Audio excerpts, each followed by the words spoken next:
apa bagian yang paling penting di dalam Islam, ya, amalan Islam yang paling utama. Qala Nabi sallallahu alaihi wasallam al-iman, ya.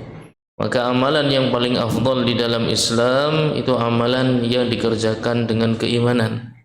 Sadar betul bahwasannya ketika menghafal Quran, sadar betul bahwasannya itu karena Allah Subhanahu wa taala. Sadar betul ketika menghindari muamalah-muamalah yang muharramah, yang haram, akad-akad yang haram, perbuatan-perbuatan yang haram, melihat yang haram, meninggalkan itu semua karena Allah Subhanahu wa taala. Nah, itu adalah amalan-amalan yang baik dalam Islam yang hatinya juga ikut beramal ketika dia mengerjakannya. Qala fa ayyul imani afdal? Adapun keimanan, maka keimanan apa yang paling utama? Lalu dijawab Nabi Muhammad sallallahu alaihi wasallam, al-hijrah. Hijrah adalah bentuk keimanan yang paling utama dari seseorang. Qala famal hijrah? Kemudian sahabat ini bertanya, hijrah itu apa? Karena hijrah dari Mekah menuju Madinah sudah selesai. Kenapa Nabi sallallahu alaihi wasallam kembali mengajak kita semua untuk hijrah? Hijrah seperti apa? Qala an tahjurus. Kemudian Nabi sallallahu alaihi wasallam menjawab, engkau meninggalkan segala perkara-perkara yang buruk, itu adalah hijrah. Ya. Maka hijrah itu merupakan tanda baiknya keimanan seseorang dan baiknya keislaman seseorang. Maka tidak boleh seorang muslim mengatakan saya yang penting Islamnya abangan, saya yang penting seperti ini masih mau sholat, walaupun saya masih melakukannya haram, yang penting saya Islam. Ini perkataan-perkataan menunjukkan dia sadar bahwasanya keislamannya buruk dan dia senang dengan keislaman yang buruk tersebut. Tidak boleh. Ya, seorang muslim harus meninggalkan perkara-perkara yang buruk di dalam dirinya. Ya, bagaimana dia mengendalikan hawa nafsunya terhadap lawan jenis, ataupun terhadap popularitas, ataupun terhadap harta. Para ulama memberikan isyarat bahwasanya hawa nafsu itu berkaitan dengan tiga hal secara umum. Yang pertama, hawa nafsu terhadap lawan jenis. Yang kedua, hawa nafsu terhadap harta benda. Yang ketiga, hawa nafsu terhadap popularitas, ya, atau status sosial. Ini adalah tiga hal yang menunjukkan bahwasanya keislaman seseorang belum baik kalau dalam beribadah masih targetnya adalah atau tujuan-tujuannya adalah hal-hal tersebut. Maka seseorang harus meninggalkan pergaulan-pergaulan teman-teman yang kurang baik, ya, menuju teman-teman yang baik, lingkungan-lingkungan yang kurang baik menuju lingkungan yang baik, ya. Jangan senang ketika memiliki teman-teman yang tidak baik, atau bahkan berharap untuk bisa bergabung, untuk bisa satu kelompok dengan orang-orang yang suka menyelisihi aturan Allah Subhanahu wa taala. Baik, itu kesimpulan dari pertemuan yang lalu. Kemudian jamaah sekalian rahmati Allah Subhanahu wa taala, Nabi sallallahu alaihi wasallam di hadis tersebut menyampaikan, faman kanat hijratuhu ila Allah wa rasulih fa hijratuhu ila Allah wa rasulih, wa man kanat hijratuhu lidunya yusibuha aw imra'atin yankihuha fa hijratuhu ila ma hajara ilaihi. Di sini isyarat dari Nabi Muhammad sallallahu alaihi wasallam bahwasannya pahala dari amalan saleh itu tergantung niatnya. Meskipun para sahabat semuanya hijrah bersama-sama, ya, sahabat yang hijrah dari kota Mekah menuju kota Madinah itu nampaknya sama-sama berjalan, sama-sama meninggalkan kota Mekah, sama-sama menuju kota Madinah, tapi nilainya tidak sama di hadapan Allah Subhanahu wa taala, ya. Sama dengan kita semua nampaknya tadi salat, menunaikan ibadah salat, namun tidak semua memiliki nilai yang sama. Semua orang membaca Al-Quran yang dibaca juga sama, ya, mushaf yang dibaca sama, dari surat Al-Fatihah, Al-Baqarah sampai ditutup dengan surat An-Nas, ya. Akan tapi apakah nilainya sama di hadapan Allah Subhanahu wa taala? Tentu tidak, ya. Maka di sini menjadi pelajaran penting bagi kita bahwasanya amalan fisik itu belum menjadi nilai yang baik di hadapan Allah Subhanahu wa taala, kecuali baik juga amalan hatinya. Baik jemaah sekalian rahmati Allah Subhanahu wa taala, hadis yang diriwayatkan oleh Imam Muslim, Nabi Muhammad sallallahu alaihi wasallam bersabda, ma min ghaziyatin taghzu fi sabilillah fayusibuna al-ghanimah illa ta'ajjalu thuluthai ajrihim min al-akhirah wa yabqa lahum thuluth fa in lam yusibu ghanimatan tamma lahum ajruhum. Tidaklah seseorang berjuang di jalan Allah Subhanahu wa taala, berperang di jalan Allah Subhanahu wa taala, kemudian mendapatkan ghanimah. Ghanimah itu dibagi oleh Nabi sallallahu alaihi wasallam, ya. Jadi itu bukan sesuatu yang merupakan barang curian. Ghanimah itu memang dibagi oleh Nabi sallallahu alaihi wasallam. Tapi meskipun diambil dengan cara yang halal ghanimah tersebut, dan Nabi sallallahu alaihi wasallam ta'ajjalu thulutsai ajrihim. Orang yang mendapatkan ghanimah itu sudah menyegerakan 2/3 pahalanya, ya. Wa yabqa lahum thuluts, dan di akhirat nanti tinggal tersisa 1/3 saja. Fa illam yusibu ghanimatan tamma lahum ajruhum. Apabila dia tidak menerima ghanimah sama sekali, maka sempurnalah pahala jihadnya, ya. Jemaah sekalian rahmati Allah Subhanahu wa taala, terkadang kita ketika berbuat kebaikan mengharapkan sesuatu yang sifatnya pujian, mengharapkan sesuatu yang sifatnya perhatian dari orang lain, ya. Itu semua hal yang manusiawi, dan insyaallah taala tidak membatalkan amalan tersebut, akan tetapi mengurangi pahalanya. Bisa 1/3, bisa 2/3, bisa seluruhnya, ya.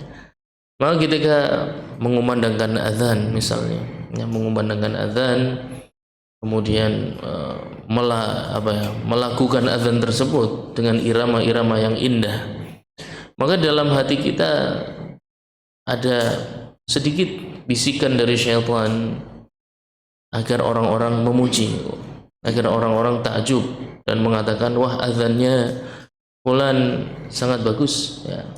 Atau qiraah, atau membaca Al-Quran. Yang membaca Al-Quran disunahkan, kata Nabi Muhammad sallallahu alaihi wasallam, man lam yataghannal bil Quran falaysa minna. Barang siapa yang tidak mengindahkan irama bacaan Al-Qur'annya, yataghanna, ya, dari kata ghina, barang siapa yang tidak mengindahkan irama bacaan Qur'annya, maka bukan bagian dari kami, kata Nabi Muhammad sallallahu alaihi wasallam. Akan tapi bukan berarti kemudian kita fokus mengindahkan bacaan dan menjadikan pujian dari teman itu adalah tujuan, ya. Akan tapi perhatikan, kalau itu menjadi tujuan, meskipun sedikit, ya, wah, bacaan saya sudah bagus belum, irama saya sudah bagus belum, ya, sudah enak belum didengar, itu menjadi tujuan-tujuan, maka pahalanya akan berkurang sedikit demi sedikit. Apabila itu menjadi satu-satunya tujuan, maka seluruh pahala baca Qur'annya habis dan tidak tersisa, ya. Faman kanat hijratuhu lidunya, barang siapa yang amalan akhiratnya tujuannya untuk dunia, maka dia akan mendapatkannya, ya. Banyak orang-orang memposting bacaan-bacaan yang indah, kemudian mendapatkan, dan dia memang memimpikan menjadi seorang imam besar, ya. Dia suka menjadi pusat perhatian di tengah-tengah masyarakat. Dia suka kalau banyak orang yang like dan subscribe konten-konten yang dia buat, ya. Maka hal-hal seperti ini bisa menyebabkan amalan seseorang habis, ya. Kecuali memang kalau bacaannya itu memiliki nilai edukasi, memiliki nilai pendidikan, ya. Seperti inilah cara membaca Al-Quran yang baik, ya. Tapi adapun hanya memamerkan keindahan cengkok suaranya, maka hati-hati bahwasanya Allah Subhanahu wa taala tidak menerima amalan kecuali lillahi taala, kecuali memang untuk mendapatkan ridhonya Allah Subhanahu wa taala. Adapun yang dicari ridho manusia, maka dia akan mendapatkannya.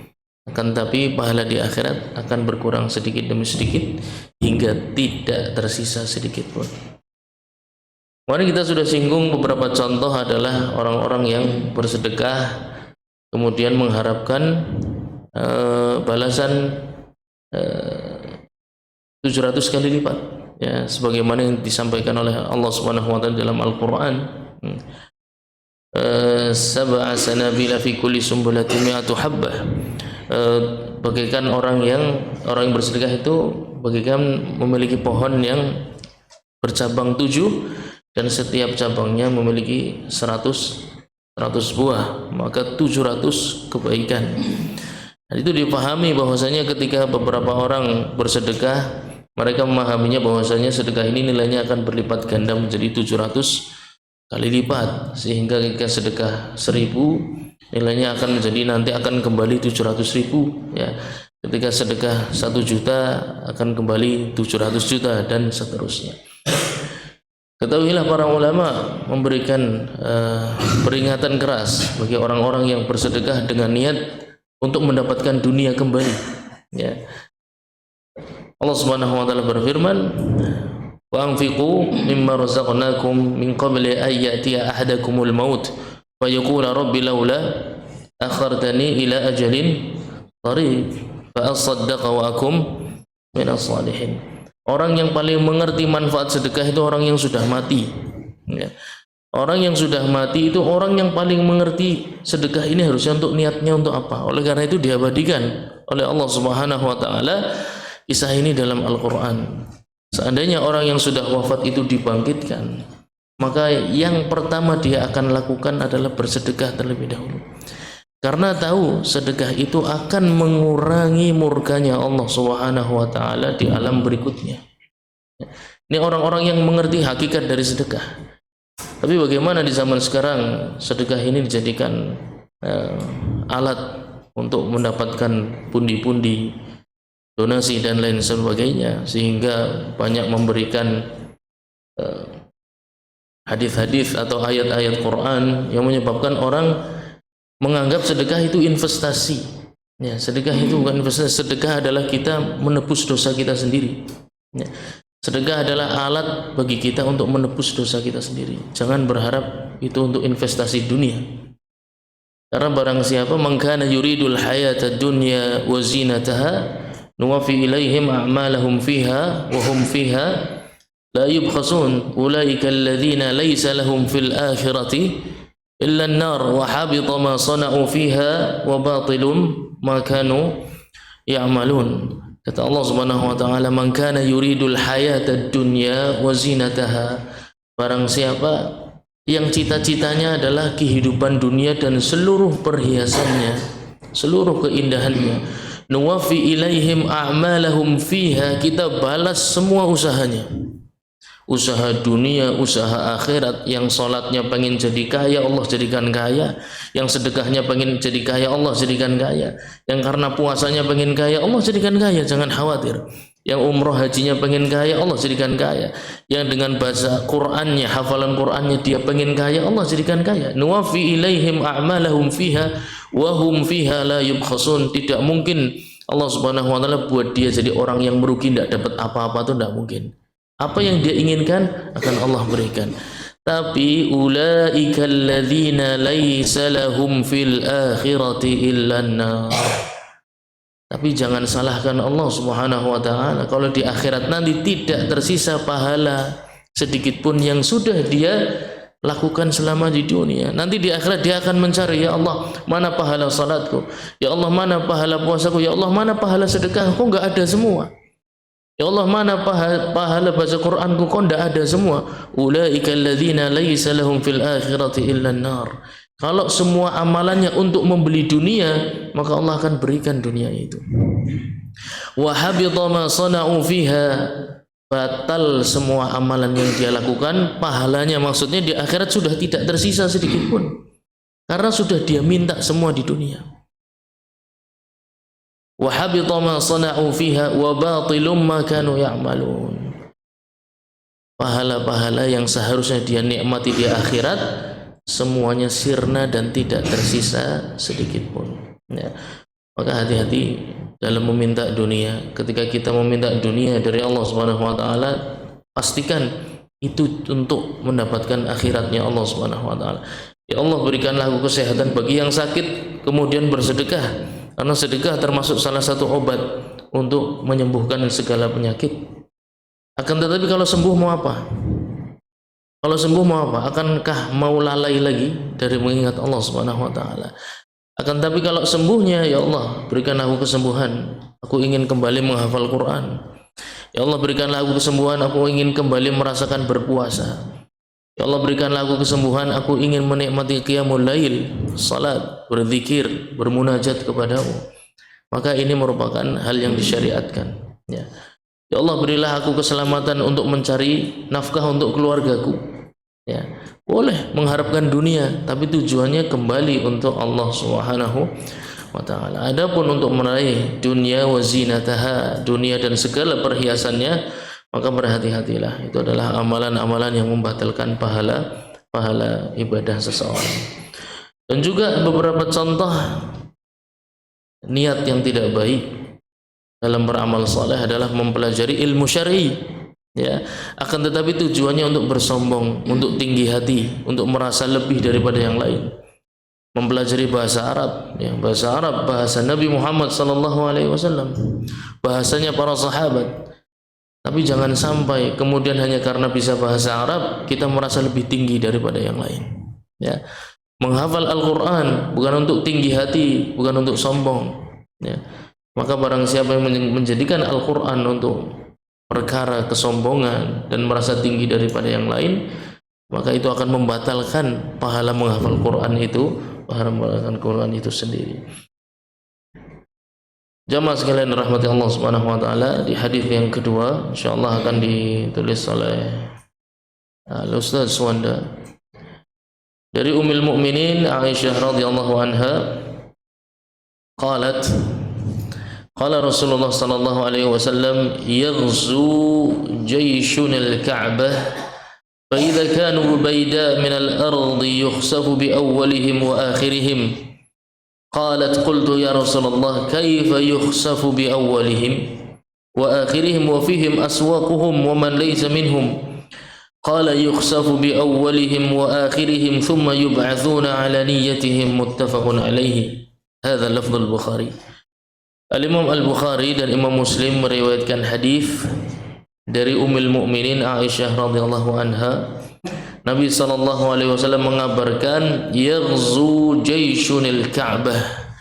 Suatu hari nanti ada pasukan yang akan menghancurkan Ka'bah. Wa idza kanu bi baida minal ard. Sebelum sampai Ka'bah, mereka singgah di sebuah perkampungan.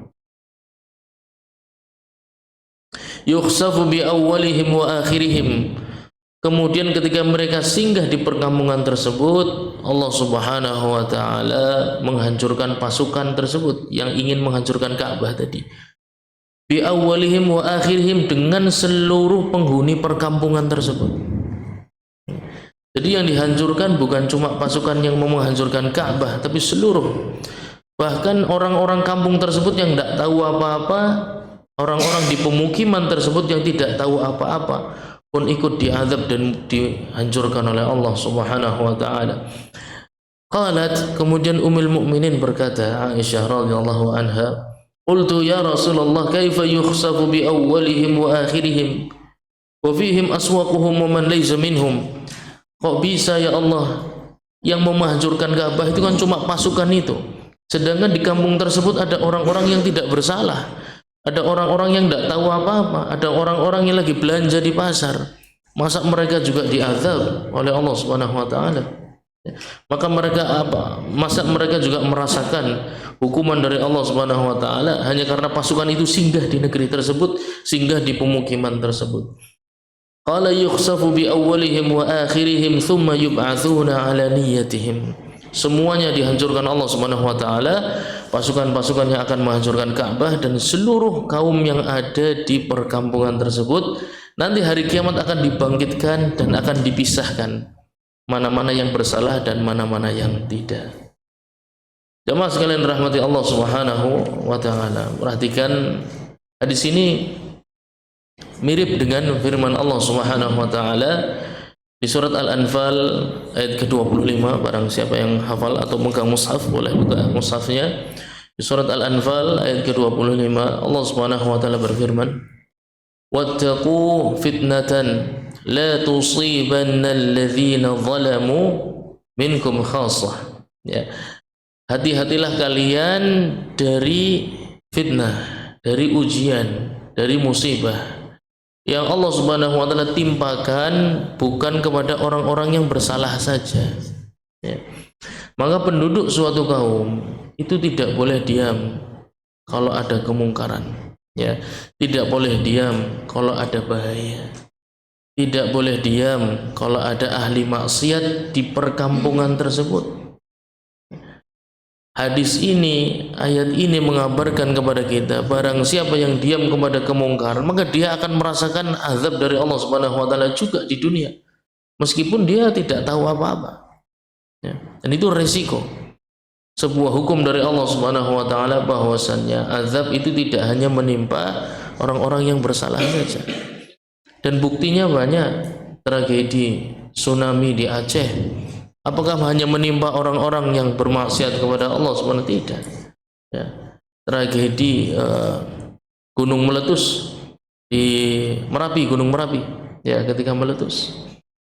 Itu tidak hanya menimpa orang-orang yang buruk saja, semuanya juga kena. Ya. Kemudian tragedi gempa bumi, terakhir gempa bumi di mana? Di Cianjur. Ya. Itu tidak hanya menimpa kemudian yang menjadi korban cuma orang-orang yang buruk saja, semuanya sama. Ya. Semua musibah yang Allah Subhanahu wa taala timpakan pada suatu kaum itu tidak hanya menimpa orang-orang yang buruk saja, tapi yang tidak tahu apa-apa pun juga. Kenapa? Karena mereka diam. Ya. Karena mereka sibuk dengan urusan masing-masing. Istilah yang ada dalam masyarakat kita biasanya nafsi-nafsi, ya, urusannya dewek-dewek. Nah, ini merupakan bahaya. Kalau masyarakat sudah punya mental urusannya dewek-dewek, maka jangan salahkan kalau Allah Subhanahu wa taala mengazab itu semuanya sekalian. Ya. Kan tapi yaumul qiyamah nanti akan dipisah, memang mana-mana orang yang buruk dan mana-mana orang yang baik. Akan tapi hukum di dunia berlaku. Barang siapa yang diam kepada kemungkaran, maka dia sudah mendukung kemungkaran tersebut. Apalagi sampai ridha, ya, ar-radhi bil ma'asi kafa'iliha. Kaidah dalam ilmu usul fikih yang dijelaskan para fuqaha, orang-orang yang ridha kepada kemaksiatan itu persis seperti pelakunya. Ya. Jadi ketika seorang melihat temannya mencuri, kemudian mengatakan, ah biasa saja, ridha dia, ya, nggak apa-apa, bahkan malah disembunyikan, dilindungi. Ketahuilah dia seperti melakukannya saja. Ya. Atau seseorang melihat temannya bermaksiat, ya, bersentuhan dengan lawan jenis, berpacaran, atau menyimpan gambar-gambar yang atau video-video yang muharram, diharamkan Allah Subhanahu wa taala. Kemudian diam saja menganggap ah itu biasa, ya, pergaulan anak muda. Ketahuilah, orang yang ridha dengan hal tersebut persis seperti pelakunya. Ya. Maka hati-hati jemaah sekalian rahmati Allah Subhanahu wa taala. Hadis ini mengingatkan kita agar kita berpikir dua kali dalam melakukan sesuatu atau ketika orang lain melakukan sesuatu. Ya. Isyarat paling penting dalam hadis ini ada dua. Ya, isyarat paling penting dalam hadis ini ada dua. Yang pertama, seorang muslim ketika berbuat maksiat itu harus berpikir dua kali. Mengapa? Karena yang menanggung efeknya bukan dia saja, tapi juga orang-orang yang berada di sekitarnya. Seorang anak ketika ingin bermaksiat, ingat baik-baik, yang akan menanggung itu orang yang ada di sekitarnya. Ya, ya temannya, ya bapaknya, ya ibunya, atau orang tua pun sama. Orang tua kalau ingin bermaksiat, maka perhatikan baik-baik. Yang akan menanggung akibatnya itu juga pasangan hidupnya, anak-anak sendiri, kakak adiknya, dan tetangganya. Ya. Itu yang pertama. Maka seseorang ketika ingin melakukan perbuatan maksiat, diingat baik-baik, yang menanggung akibatnya bukan hanya dia sendiri. Sehingga jangan mengatakan urusan sendiri-sendiri, insya Allah saya sendiri yang nanggung. Tidak. Ya. Islam mengajarkan bahwasanya maksiat yang dilakukan seseorang akan dirasakan efeknya. Yaumul qiyamah memang semua akan menanggung urusannya sendiri-sendiri. Tapi ketika di dunia tidak. Adapun hukum di dunia, maksiat yang dilakukan satu orang akan ditanggung seluruhnya yang ada bersama orang tersebut. Ya. Yang kedua, isyarat yang kedua, bahwasannya suatu kaum, suatu pemukiman, perumahan, ya, suatu kelompok, ketika ada anggota masyarakat yang berbuat maksiat, Kalau tidak ingin merasakan azab atau akibatnya, hendaknya mencegah kemungkaran tersebut. Ya, dan jangan ridha dengan kemungkaran. Tidak boleh seorang muslim ridha kepada kemungkaran. Kalau dia ridha kepada kemungkaran, maka jangan salahkan kalau Allah Subhanahu wa taala kemudian mengazab seluruhnya.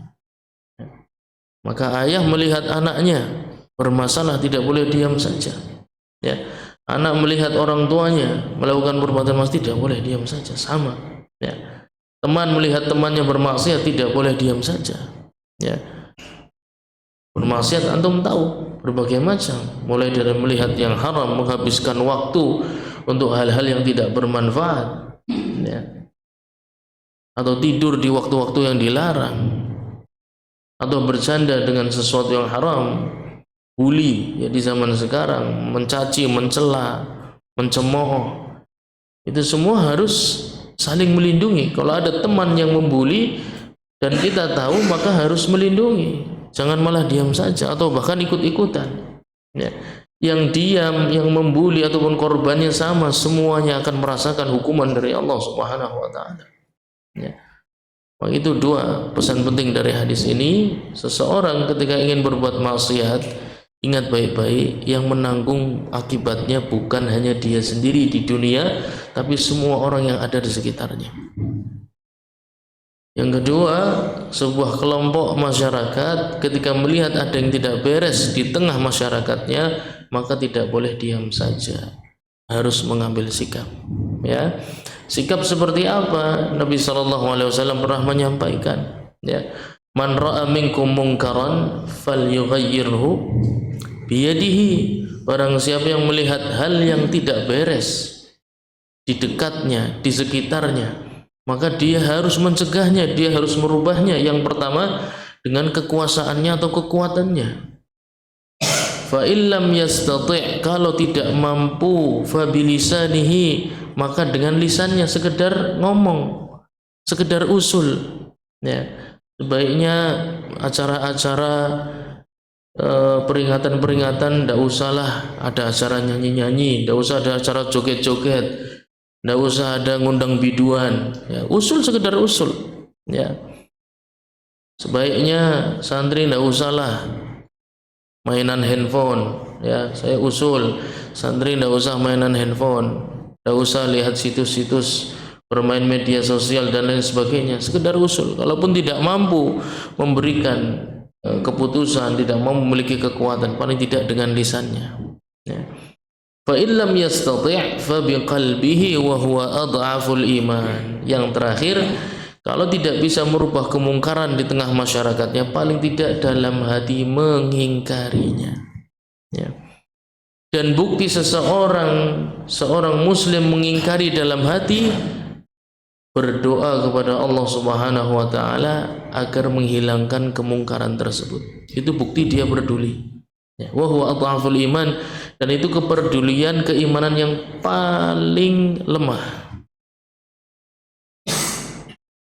Jadi dibuktikan hati kita memang menolak kemungkaran tersebut adalah berdoa, mendoakan agar orang-orang pelaku maksiat tersebut yang suka menyebarkan syubhat, menyebarkan hal-hal yang mengganggu proses ibadah atau merusak generasi, ya. Kalau ada wanita yang berpakaian terlalu ketat di sekitar lingkungan, maka harus mengambil sikap, ya. Karena itu melanggar norma-norma etika Islam. Ini masyarakat pemukiman, masyarakat Islam, ya. Berhak orang Islam itu mendapatkan perlindungan matanya dari hal-hal yang haram, ya. Atau anak-anak sampai malam begadang, maka harus mengambil sikap masyarakat, ya.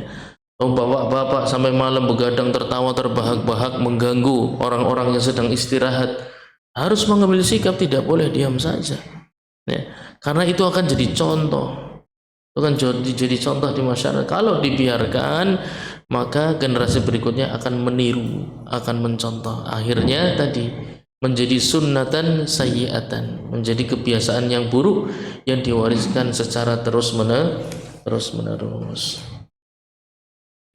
Jamaah sekalian dirahmati Allah Subhanahu wa taala, Al-Imam Muslim meriwayatkan sebuah hadis dari sahabat Zainab binti Jahash annaha qalat ya Rasulullah anahliku wa fina salihun na'am idza kathura al-khabath. Beliau radhiyallahu anha bertanya, ya Rasulullah, apakah mungkin kita ini orang-orang yang baik, bangun malam, menghafal Quran, jujur, rajin bersedekah, apakah orang-orang seperti kita juga akan dihancurkan Allah Subhanahu wa taala? Apakah Allah Subhanahu wa taala akan menghancurkan suatu kaum padahal di dalamnya ada orang-orang soleh, ada orang-orang baik? Qala Nabi sallallahu alaihi wasallam menjawab, "Na'am, iya. Meskipun Anda salat 5 waktu di masjid, tapi Anda tidak melakukan inkarul munkar, hanya diam saja terhadap kemungkaran, na'am."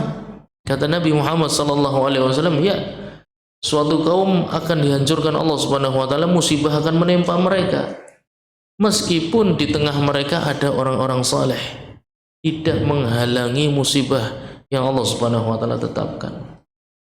Idza kathural khabath, kalau keburukan lebih dominan daripada kebaikan di kampung tersebut, maka musibah azab Allah Subhanahu wa taala akan menimpa kaum tersebut meskipun di tengah-tengah mereka ada orang-orang baik. Ya. Jadi jangan mencukupkan diri jadi orang baik, tapi juga harus berusaha membuat orang-orang di sekitarnya menjadi baik. Ya. Ini merupakan takaful ijtimai.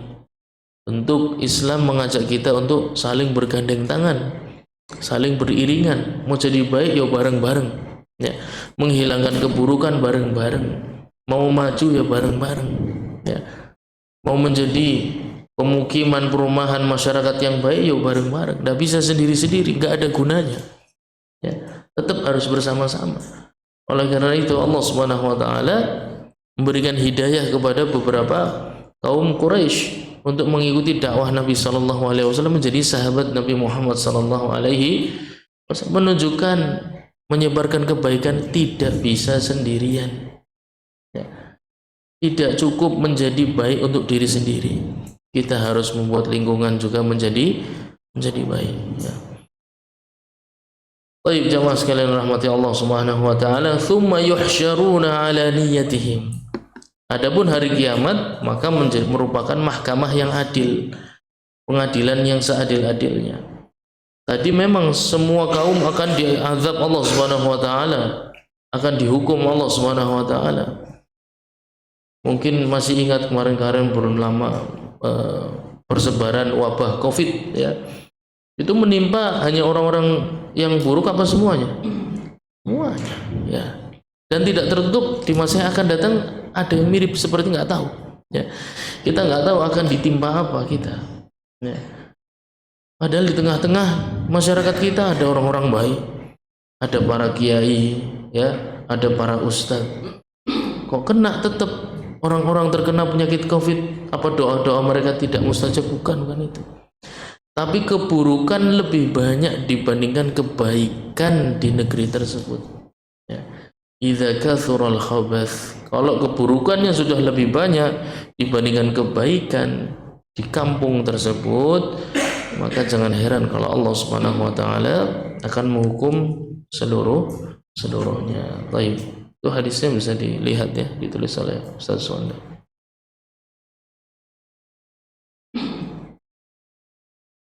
Baik, kemudian hadis berikutnya,